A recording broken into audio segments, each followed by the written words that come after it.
I realized that a lot of the information that I get about Bubble, Make, Zapier, Xano, all these tools comes from Twitter. It comes from the people that I know and follow on Twitter.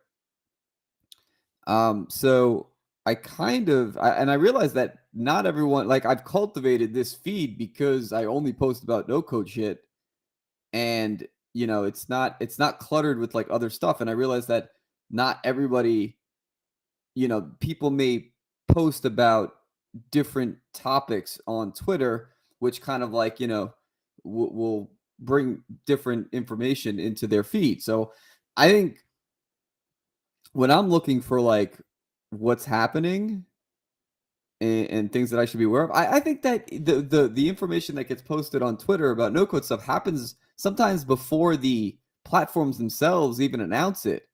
Right? There's like Bubble, for example, has the forum that they post new updates and stuff on. Sometimes I know about that stuff before Bubble posts it because people are talking about it on Twitter already. So I'm going to try this out today and just see, what people are talking about and see if there's any good information that we can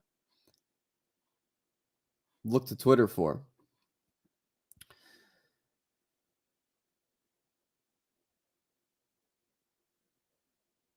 Never even heard of WebKit. Learn more about recurring payments, setting up your first.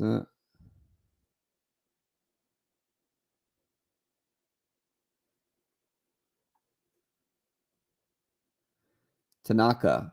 Is this possible to pull something like this in Bubble? Yes, it is. I think with some custom CSS, right? With some CSS.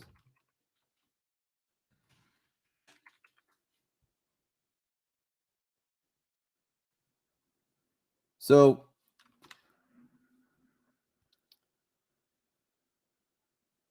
I think the question here is like, can you do this natively in Bubble?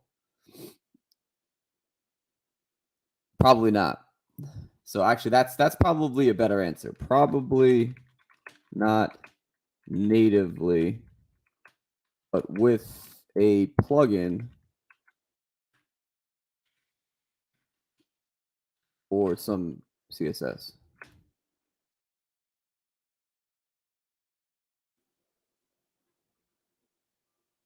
I'm going to say not natively. It's not probably. I'm pretty confident that you would need some custom CSS to build that nifty little animation.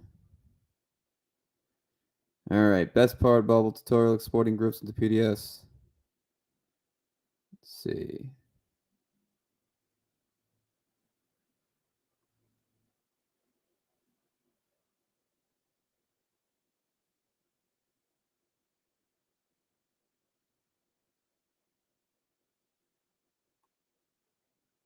I haven't checked out Thunkable yet.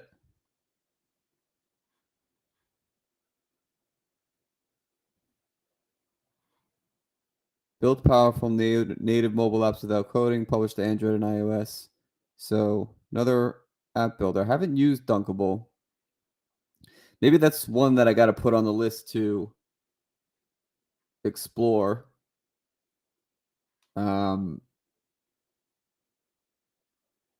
Definitely the native part, mobile native. It seems like the mobile native stuff, I think, is what that, and Flutterflow is what people are using to do mobile native with no code. Those seems to be the ones that keep coming up.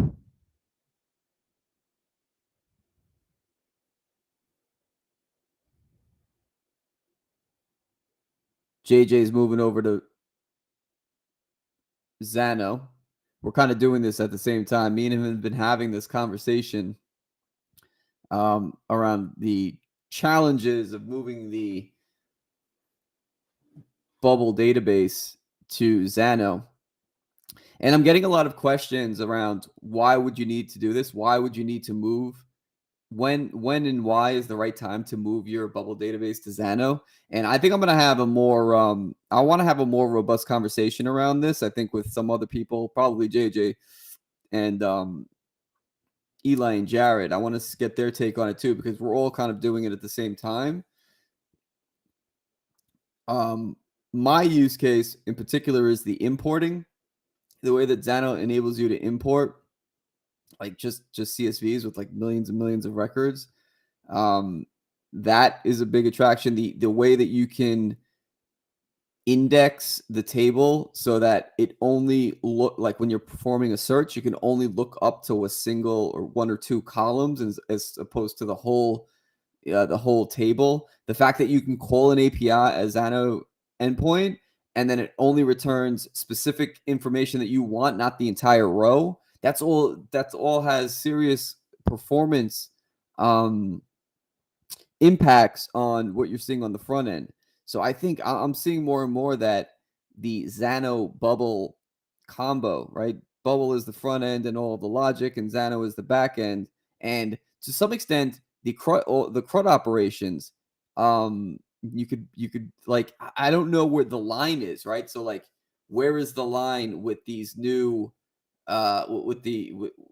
with where Bubble leaves off and where Xano starts? It's kind of unclear at this point. But there's just so like the specifically the searching features in Xano are a lot more flexible than what you can do natively in Bubble. So that's the part that I'm still like kind of wrestling with. I don't know which I don't know how much to port over.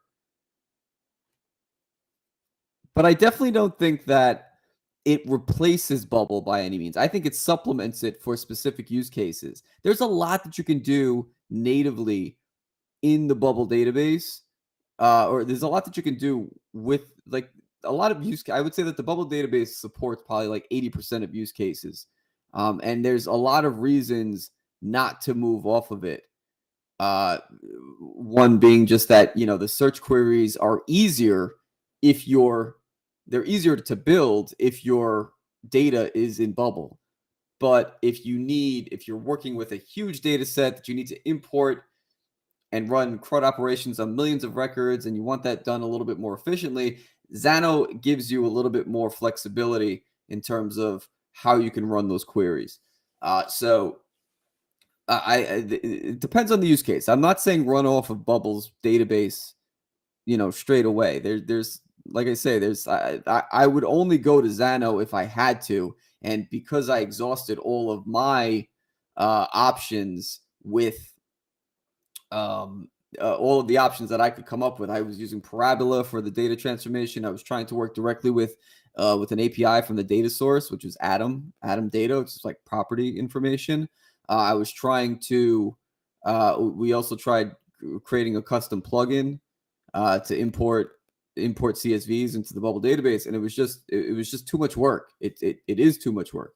So that was the reason that I started looking. But that's the only time I built probably up 10 to 12 apps on Bubble, and I've only ever needed to. That's not right. I've done more than 10 to 12. It's been a lot more than that, actually. 10 to 12 probably that I would actually be able to show somebody, but there's others too that I probably will never see the light of day. But those use cases were all okay on the Bubble database. So I don't know. There's more to come on this. I think we're kind of figuring out when the right time is if you do need to use Xano. But I'm really enjoying what I'm learning so far about it, and it just seems like there's a ton of possibility by connecting your Bubble app to a Xano backend.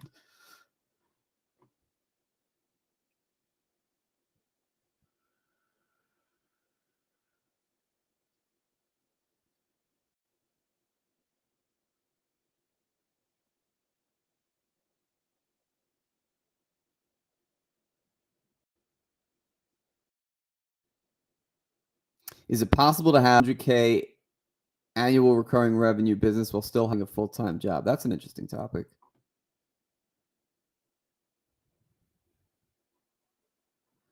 Yep, possible. I know many people do. Many times they are more productive because of the natural time constraints and have less pressure on themselves, but still ambitious and love to create.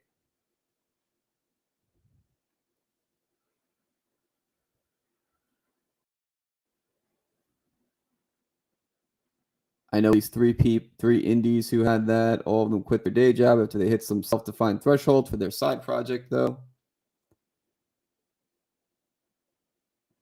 I'm gonna break the 2 million barrier this year, first in 6 years, raise 3 million for my side hustle, and I have a day job.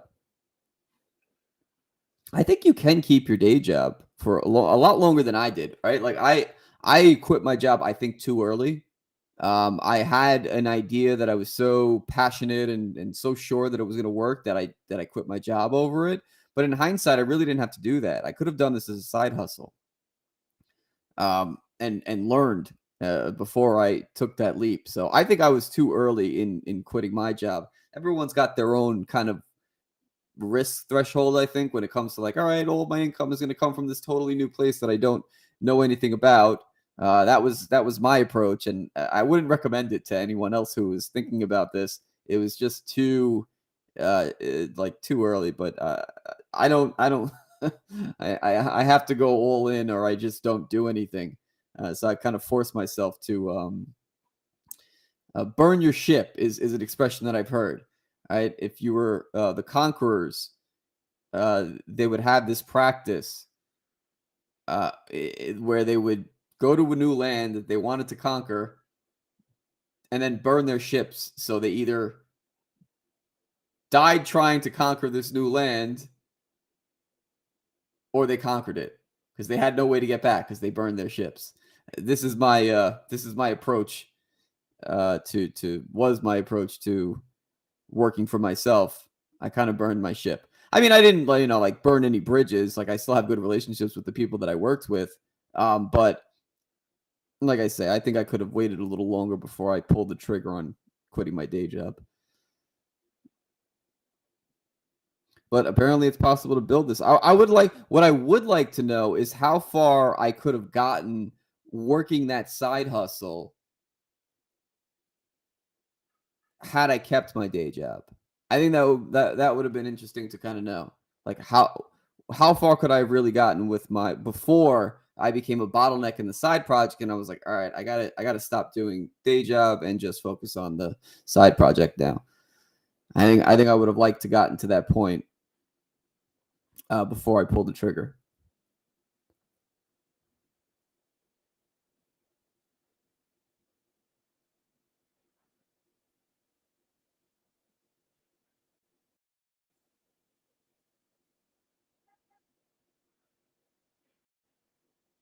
100 hours of research distilled into a 13-minute ebook, the Solo Founder Playbook.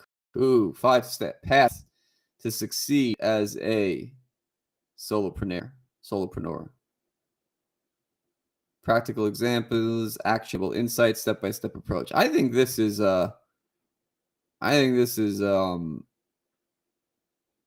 interesting.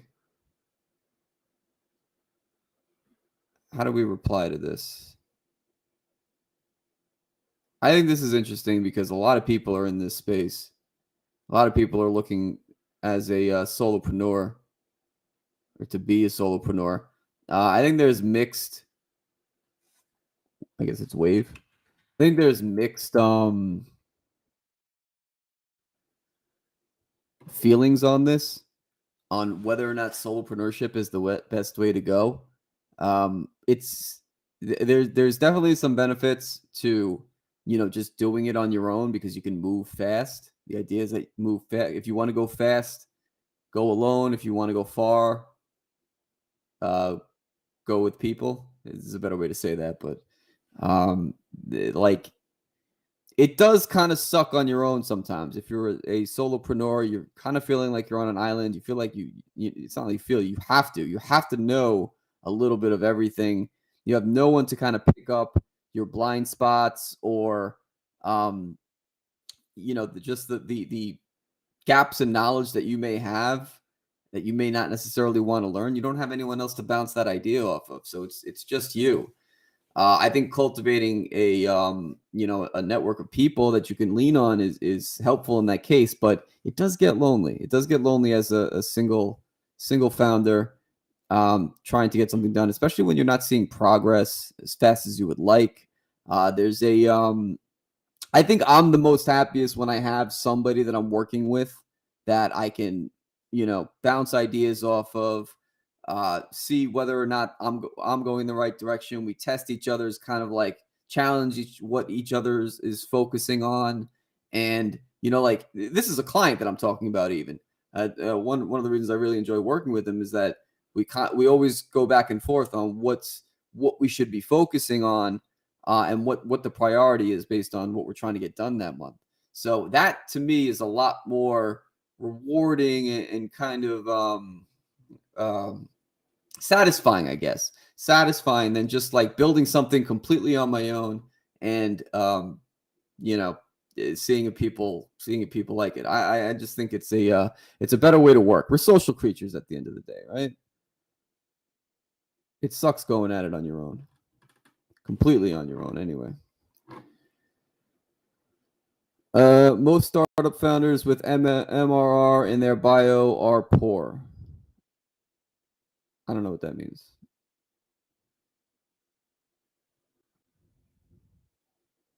Working on another crazy free plugin for integrating in your Bubble apps at Get Sentry. What is Get Sentry?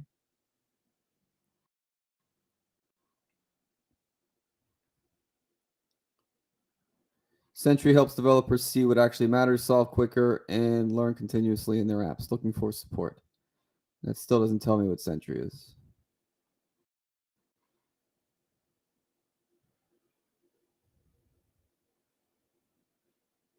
Yo, Bubble, make this easier for us, please. App version isn't live. Is yes, is no.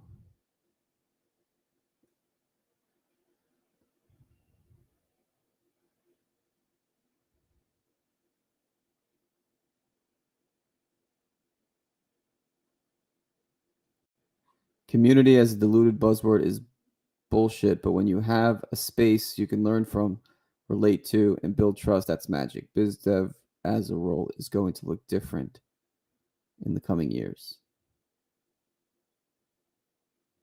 Yeah, I can see that. I can see that. I think that there's a lot of community building, right? Community building is a bit of a buzzword. But I think Bubble built a large part of their audience from community building, a large part of their users from community building. We just had the meetup. We all met in Greenpoint in Brooklyn with the Bubble team. It was the place where I think Josh and Emmanuel came up with the idea for Bubble. I think it was an anniversary of that. And it was really cool to see all the people that showed up. Like I hadn't seen them. I hadn't seen a lot of them in years, like pre-pandemic. And there was definitely like I definitely was missing that sense of community, right? Like I went in there, I knew who people were, they knew who I were. We talked about Bubble stuff, nerded out on Bubble stuff. It was a little embarrassing if I was watching it from the perspective of somebody who doesn't know Bubble or is that involved in no code. Like listening to us talk that enthusiastically about this, I was like, hey, I am a nerd. I'm officially a nerd. But I was super pumped to talk to other people. Um, Jagdish was there. Spoke with him, boot camp instructor.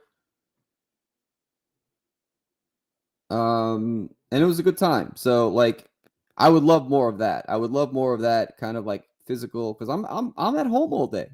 I sit at home.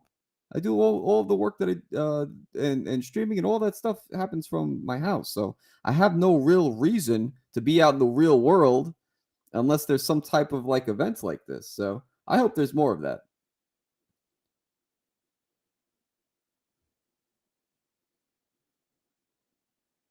Interesting to see dropouts jumping into the Gumroad territory. Curious what it's like to work with a professional bubble agency. Ooh. Let's see what this is about. Curious what it's like to work with a professional bubble agency. When it comes to our team, you can expect to work with an expert partner in no code development. All right, so this is probably an agency that's posting this. What are they saying? Got an idea for a killer web app that will disrupt your industry. Awesome. Not sure where to start, how to build an app, or even bring it to the market. You need the help of a professional Bubble IO agency that can do more than just build your app. You need a team who's ready to come and partner with your entrepreneurial journey. That is all true. It's not just a build. It's not just the build that's important. At Agile FX, Agile Function.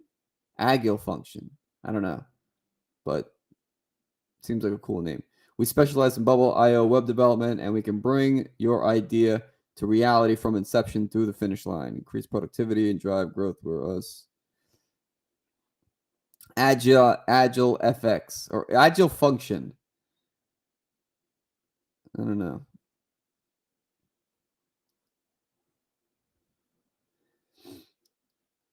Who is building in public here? I'd love to connect with you. Raise your hand and pitch your project. I don't have a project that I'm building in public. I do build stuff in public. Are you a real entrepreneur if you have more domain names than customers? It's kind of funny.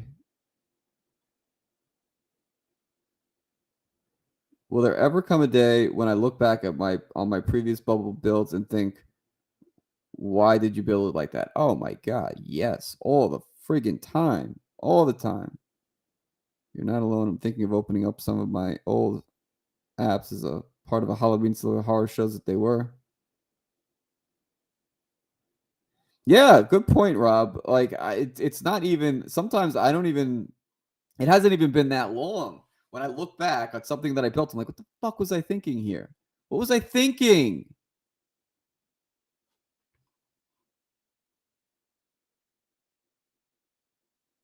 Always, I just like the high code. I just think like high code, we will always think about making our low code better. High code is a term that I'm seeing more and more. High code as opposed to no code. High code meaning like traditional code.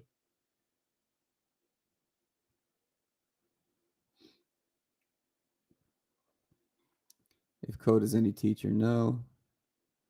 Yeah, I definitely experienced this a lot, right? And I'm talking like, obviously, if you're looking back years on an app that you built, like one of the first apps that you built, you're gonna be like, ugh.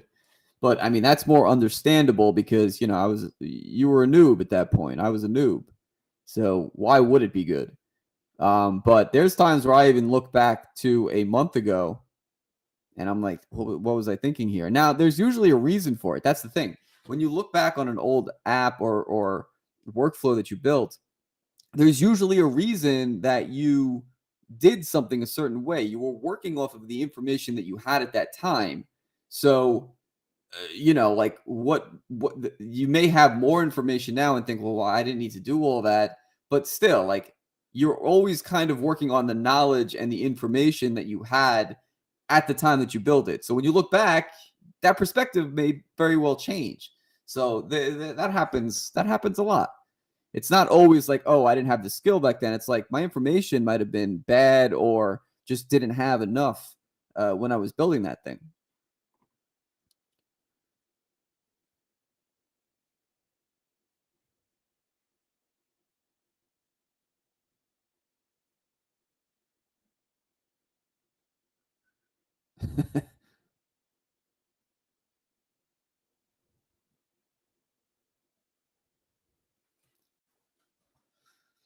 Nothing has made me more motivated in learning and writing code than building with no code. It's why I often feel like for certain individuals, no code learning can be much a better investment than jumping straight into a coding bootcamp. Sentry is open source. You can self-host Sentry. You can self-host it or just use the SaaS version, which has a free plugin good enough for most people. All right, fine, Youssef. I'm going to look at I'm going to learn a little bit about Sentry. What is Sentry?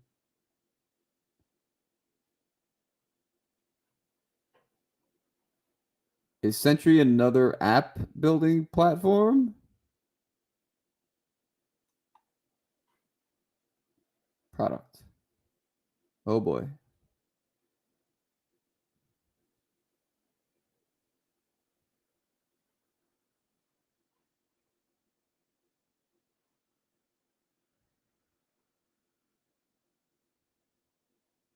All right, so it seems like there's something related to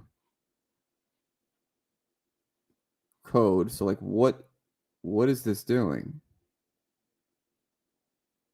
We get you up and running with Sentry's SDK so that it automatically report errors and exceptions within your application. Let's go back. I'm in the dots. I'm too deep. Let's go back. Somebody tell me what Sentry is. What is Sentry?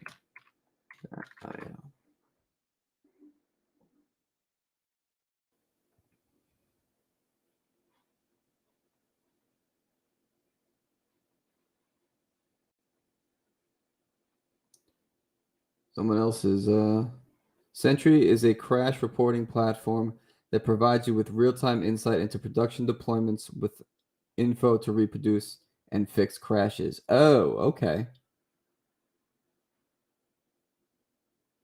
Is this the same Sentry? I hope. Sentry. Yeah, okay. All right, so I think it's a way to monitor when your app crashes. Now it's funny because I just had this happen. My app was crashing. My Bubble app was crashing because we were overloading. We were loading too much data into one of the simple list calculators. So I wonder if I was using Sentry at that time, would it have caught that? But this is the first time that I'm seeing this. First time I'm seeing Sentry, and this is exactly the point why I think it's like the Twitter. My Twitter feed is like the best place for information, because I don't know about this stuff. There's no central. This is the most central place. Twitter is the most central place for finding out about new tools that are coming out and updates on existing tools that you're using. It's just crazy.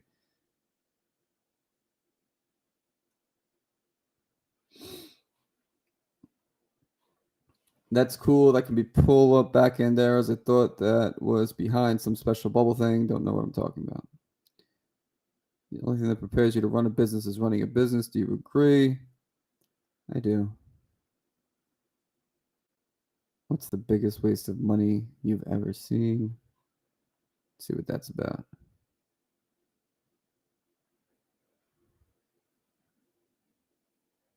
Yeah, never mind. I don't want to go down this path. Abort.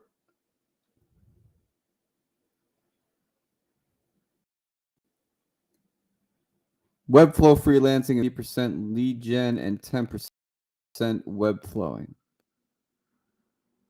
I think that's the case for every freelancing endeavor.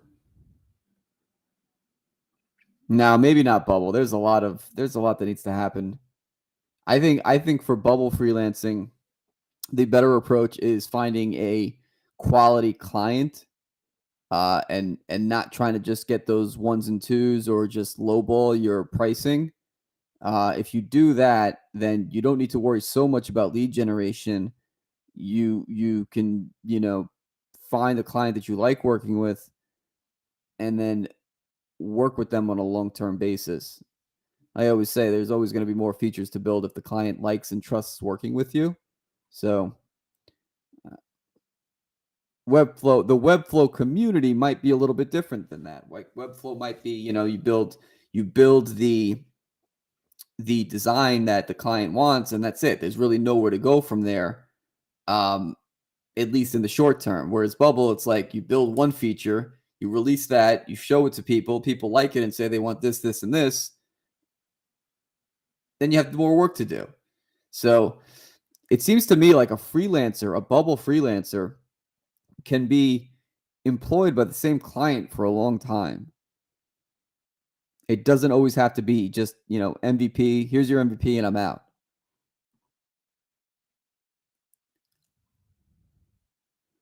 Ooh, let's see what Jatin is saying about Bubble tips for beginners. Tip number 5. A page is also a special type of container that can hold data. True. Helps in case we want to send someone from a particular profile page, receipt page. We can send the specific data from the first page to the second page. But remember that we should always set the destination page data type in advance before setting up the workflow of sending the user to that destined page. I suppose because you're going to get the issue if you don't do that, right? Suppose we have a recipe app for where we have a home page where all recipe cards are shown and then individual recipe detail pages. Now, if we want a functionality that when someone clicks on a recipe card on the home page, they should land to that particular recipe page's details and then set the workflow to go from the home page when the user clicks on the recipe card, go to the, yeah, okay. Yeah, that's solid advice. I mean,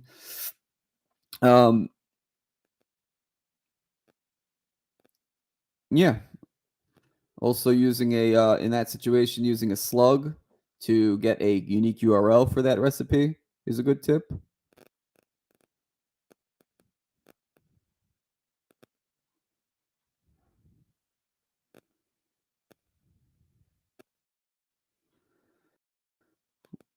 Youssef, when you reflect on your bubble act, think about having phases.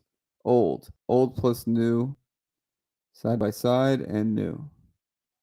What does refractor mean? Don't break what's working if you can. That's very difficult to do. Instead, design a solution that can coexist with the old. Bad logic. Kind of like a new bridge. Instead, design, I guess, like rewiring your workflows. I guess that's what refractor means. Design a solution that can coexist with the old bad logic, kind of like building a new bridge.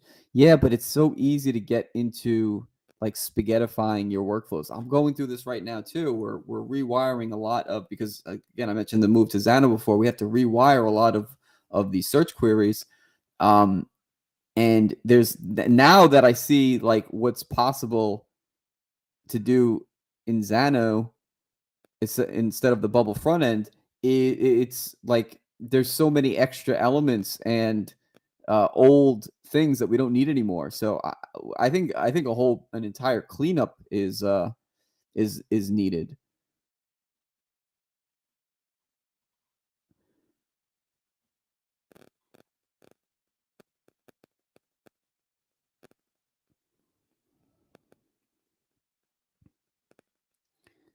Finn McKenty.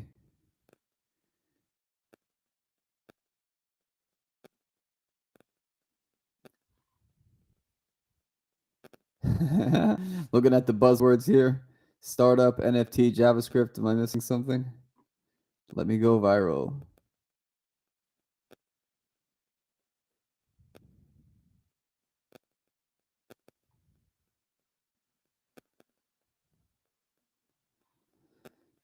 Neil Pierce and Gregory John will be doing an under the hood session to dive deeper into how I'm building my new product, Superdesk. I leverage Bubble and AWS as a hybrid stack to accomplish what I need for SD.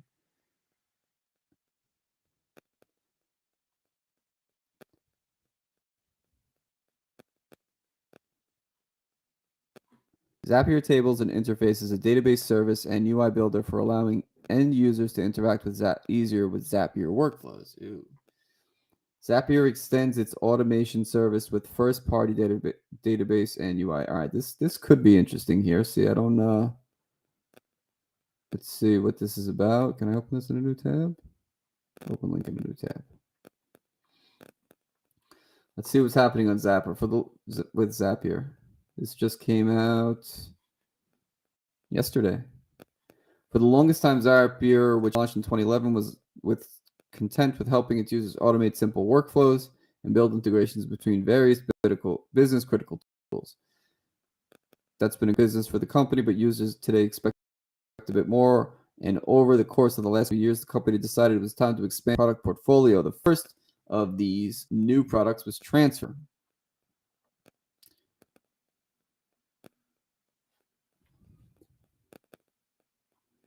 Today, the company's users often use services like Google Sheets as their database, Zapier to essentially create the business logic, and then maybe Salesforce or Trello is kind of a front end to these workflows. I still don't have a good use case for Zapier. I've used it. I've definitely used it in the past for things that I couldn't quite figure out with the bubble workflow.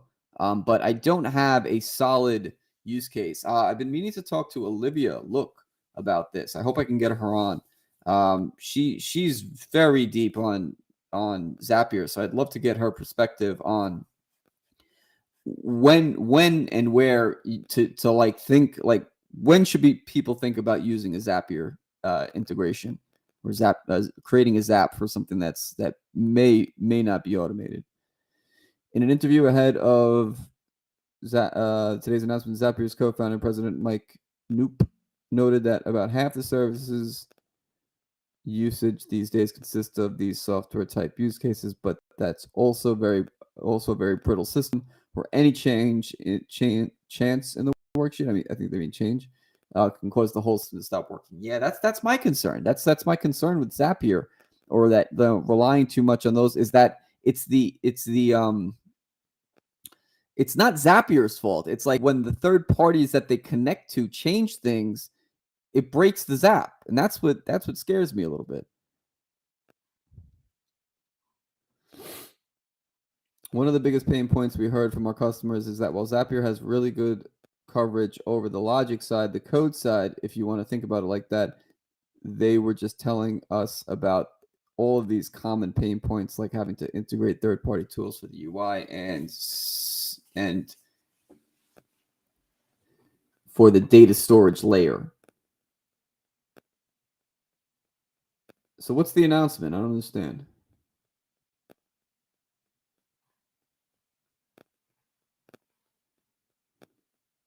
Knoop acknowledged that the company got a bit complacent and recently had to play catch up to meet its customer needs. That took a bit of a shift in the company culture on innovation, but it seems to be paying off. In this context, it's worth noting that in addition to these new marquee products, the company also launched 8 of its users' top frequent requests, including the ability to draft Zaps, versioning new tools, building more complex Zaps. All right, did they just improve their product? I thought I heard someone say something about them building, being a more all-encompassing app development tool, as opposed to just like the workflow and logic and integrator. Maybe I misunderstood though.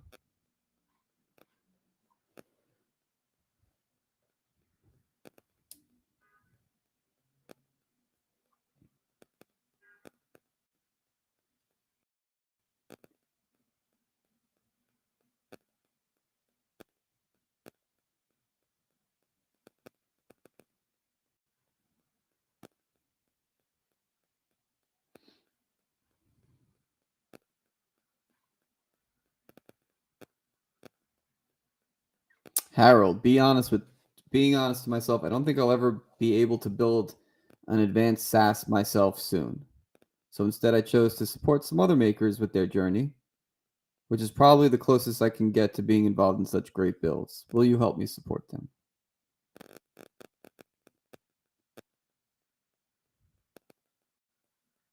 I wonder why he thinks that.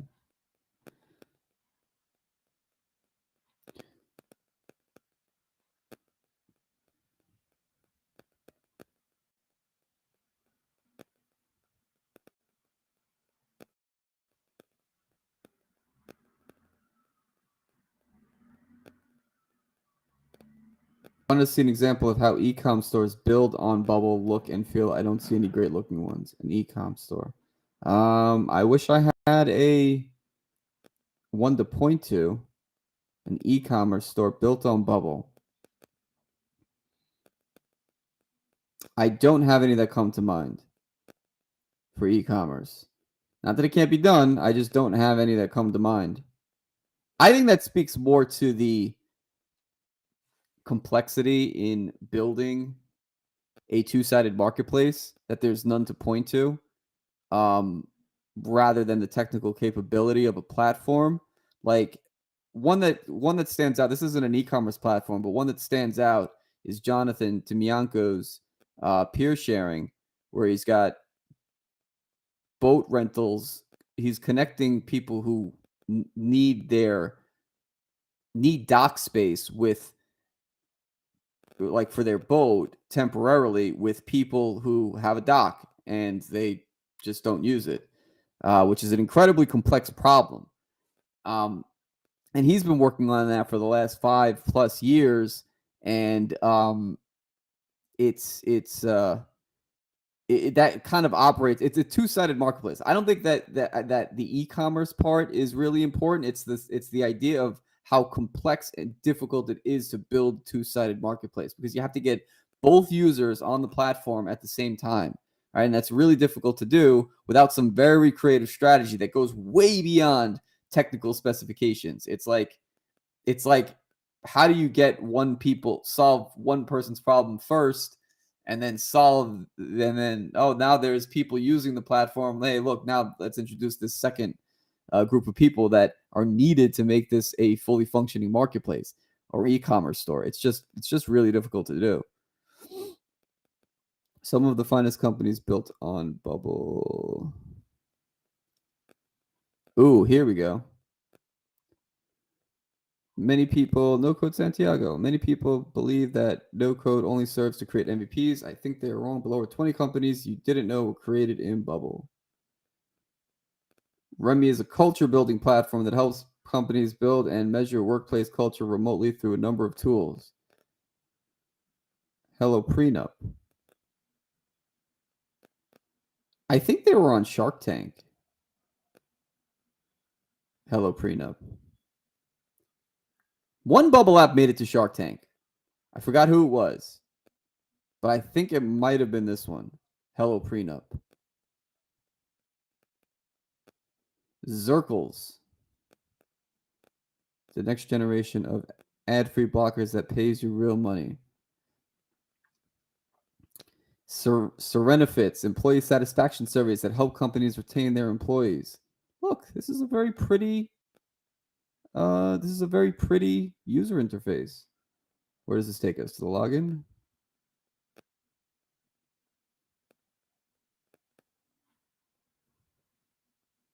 Look how pretty. Look how pretty. I love when people put effort into their design. Because I so rarely do.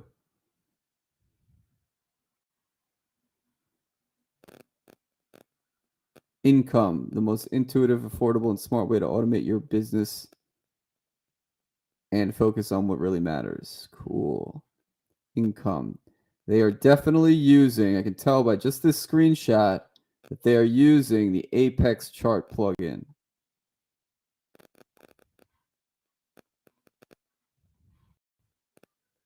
That one. I'm using that in one of my apps too. Good plugin, by the way. Apex charts. It's expensive. There's a lot you can do with it. It's very pretty charts. Reach Your Social by Ahmed Taufik, an all-in-one influencer marketing platform connecting brands to creators to collaborate on exciting social media campaigns.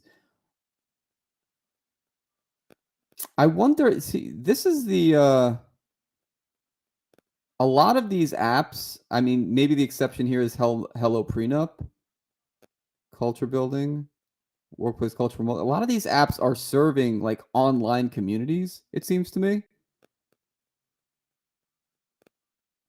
where they may, like, the people who these solutions are serving may have access to technical resources so that they can build things for themselves. I hope there's a complete on this list. I'm hoping that there is a completely like a platform that's serving an industry that just is completely outside of the like online space, right? Like trucking, for example, or making it easier to find a laundromat in your neighborhood. I don't know. These are bad examples, but I hope there's something that isn't doesn't have to be online based. I don't know if that makes sense. Athnia is an employment platform that specializes in helping companies expand globally by making hiring in different regions less complicated. That's interesting. Customized portfolios for digital makers. Teal, I've heard of this one before. Teal is a personal career growth platform that gives you the tools, skills, and recommendations you need to accelerate your career, starting with the job search. Strabo. Strabo is an app that functions as a portfolio tracker, which provides users with a holistic view of their assets around the world. Yep, I've heard of Strabo. I almost worked on Strabo, but I couldn't figure out what they needed, or I wasn't a good fit for what they were looking for.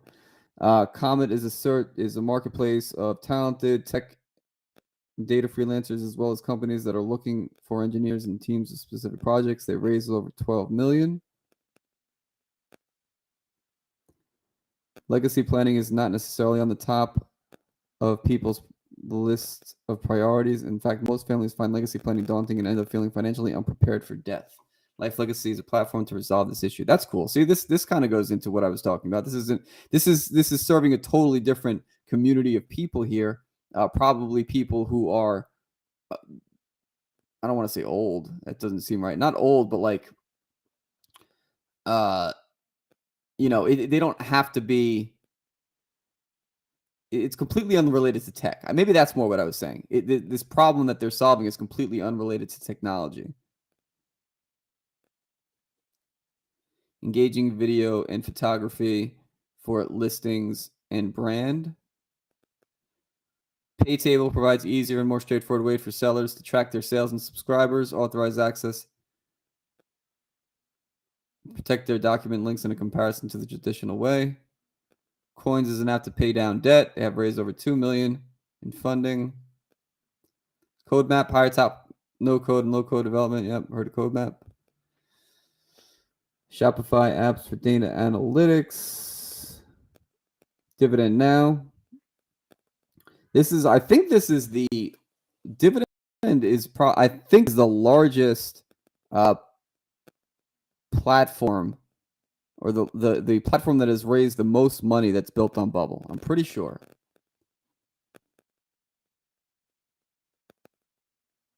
I think they've raised more than Bubble. If they raised $365 million in funding, and Bubble's only raised $100 million. Not that that's only. I'm saying only like that's not a lot of money. It's a lot. But in other words, like Dividend has raised more money using a Bubble platform, using a Bubble app than Bubble has themselves, which is an interesting thing.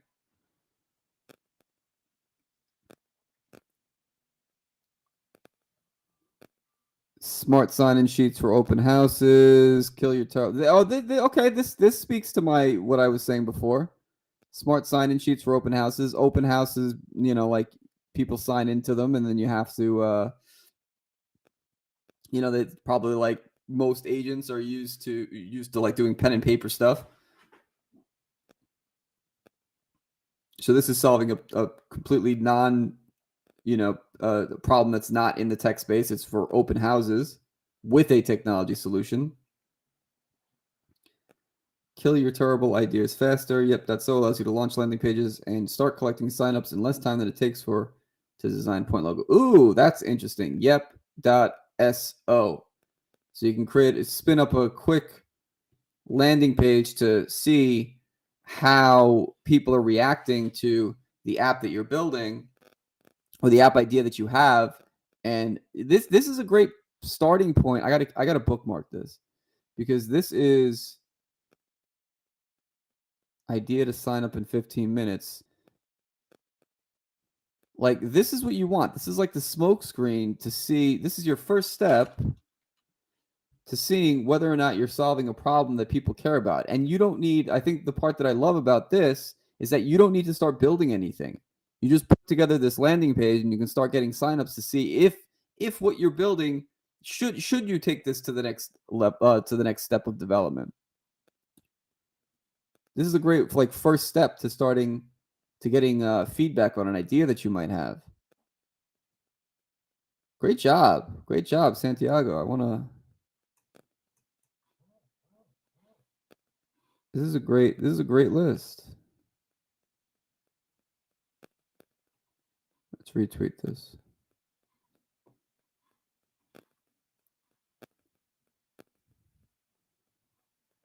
Fellow Bubblers, I'm so excited to share this with you.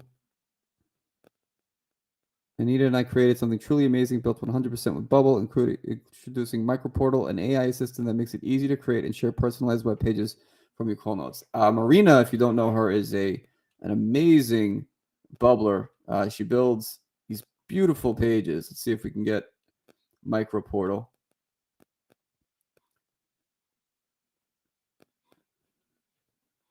You can build these beautiful pages. This is all built on Bubble. This is Bubble here.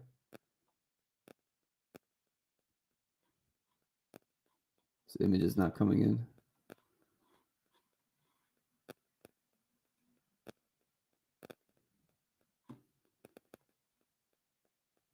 You generate a custom portal. So it's almost in the sales space. I forget how exactly this works, but you're building a custom portal for each prospect. AI assistant will analyze your notes, then personalize the document to make the content more relevant, review the text and images, generate new content if needed, and share. So it kind of helps you with your lead generation or sales process. Sell with your buyer's words. An AI assistant that makes it easy to create and share personalized sales materials from your call notes.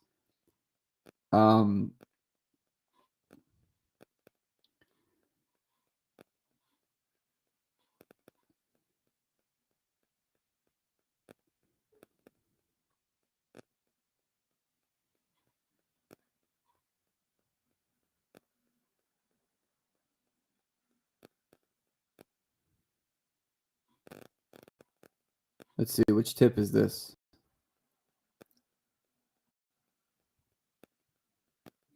I've already read that.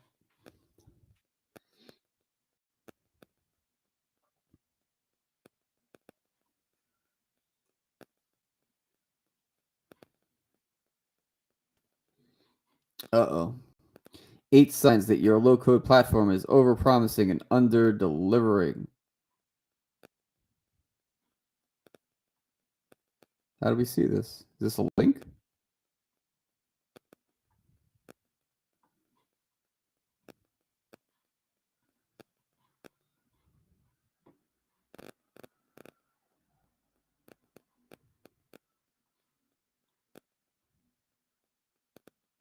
Ooh, okay. We can check this out another time. I don't know if I'm going to read through this whole thing right now.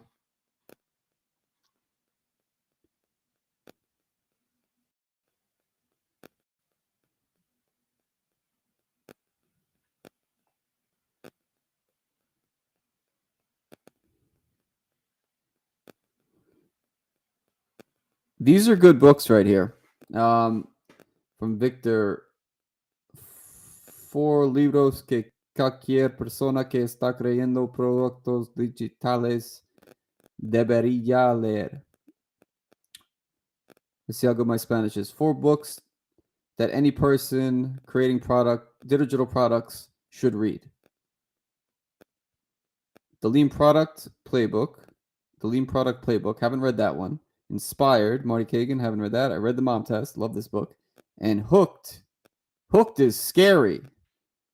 Hooked basically explains how to make your products addictive and how apps are designed to make them addictive. There was some like kind of questionable ethics when I was reading that book.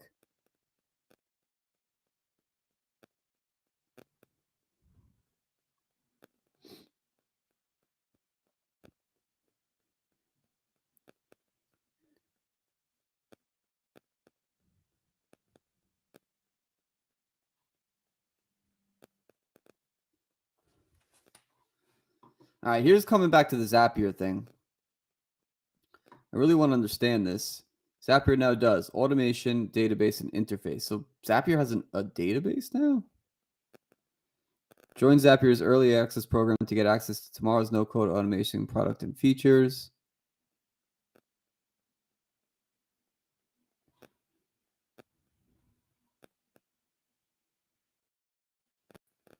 Build the future of automation. All right, so let's see if we can get it from the pictures that are here. Transfer, moving critical data where you need it, when you need it. Transfer is the simplest way to move bulk data on demand. Move data on a schedule. Jesus, it seems like there's a lot going on with Zapier. So tables, I assume, is the database component to Zapier now. This new feature.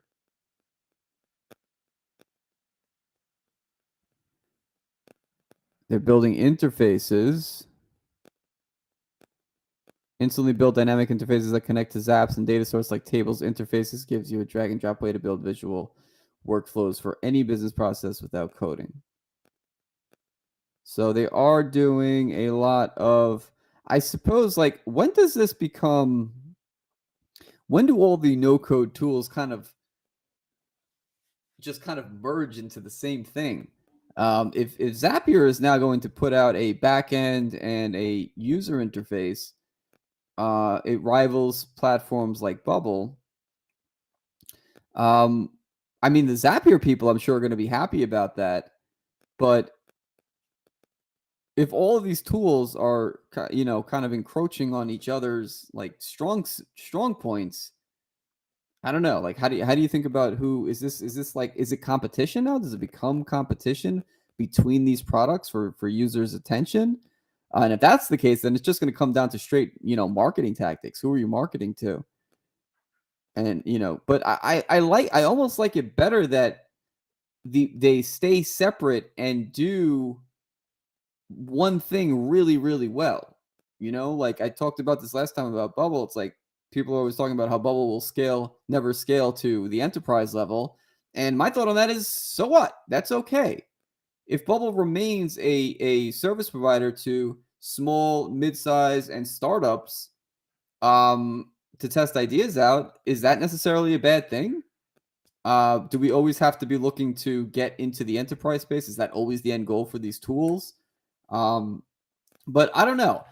I think it's cool that I think it's cool that products expand their, what they're doing.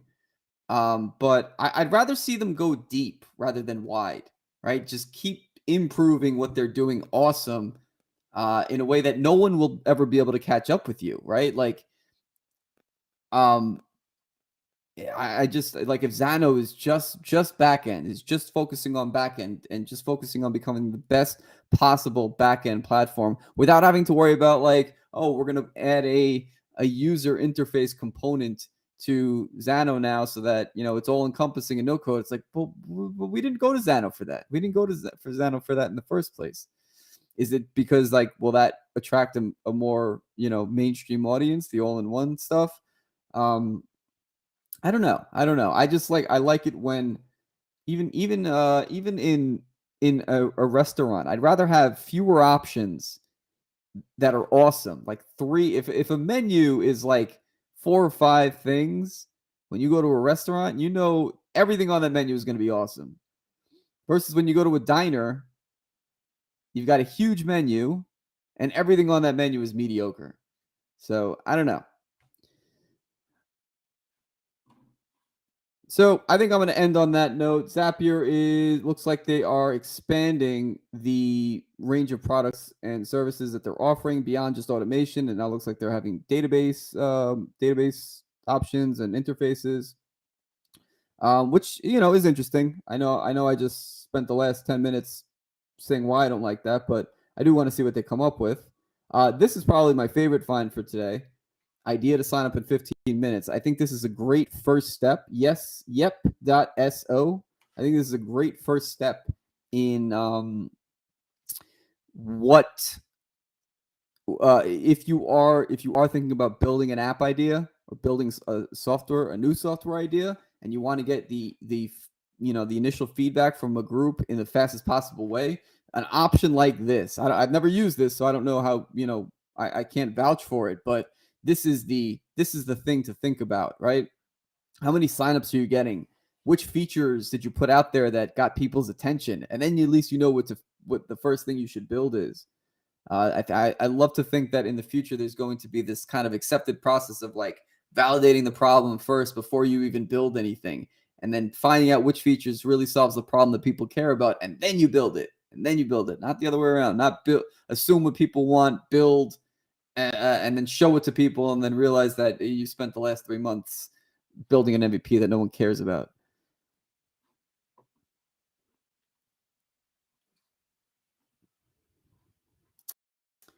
All right, everybody.